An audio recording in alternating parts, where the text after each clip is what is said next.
What drove the slave trade was this demand for goods. And we've got here, do you know what these are? These are cutting the sugar things. They are sugar cutters or sugar nippers, they are. You can see on this little coin there, you can see these images of these cone shapes. That's how the sugar came. And would be with the round curved bits of the nippers would scrape away at it, so that you got the sugar broken down, because it didn't come kind of granulated like we have it now.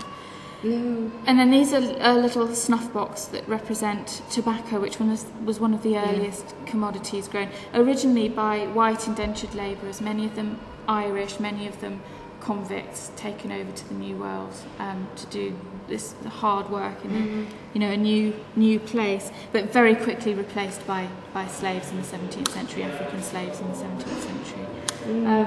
And then this case here is just to remind us of some of the various uses of sugar. Sugar was added to wine. These were also used to drink punch and rum, which are your kind of archetypal drinks linked with the Caribbean. And the little dishes at the top were dessert dishes for things like jellies and syllabubs. So, when you stop to think about it, you realise, sugar was everywhere suddenly. Sugar. These honey. Oh.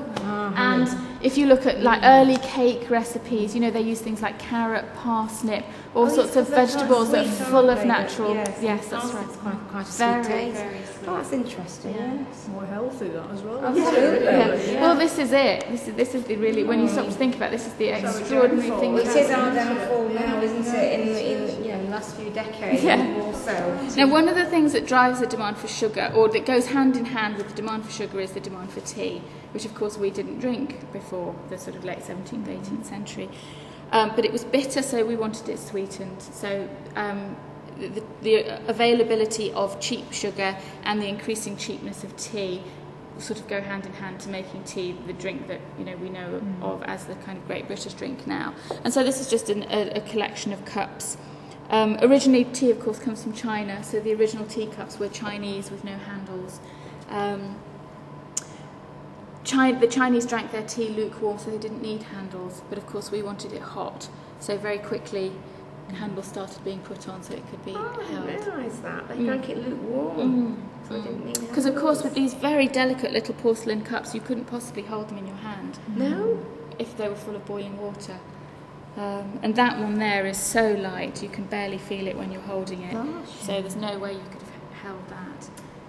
So was tea done by the slaves as No, well? tea came from China. And then later on in the 19th century was grown in India as British developed their empire. Well, they were paid people.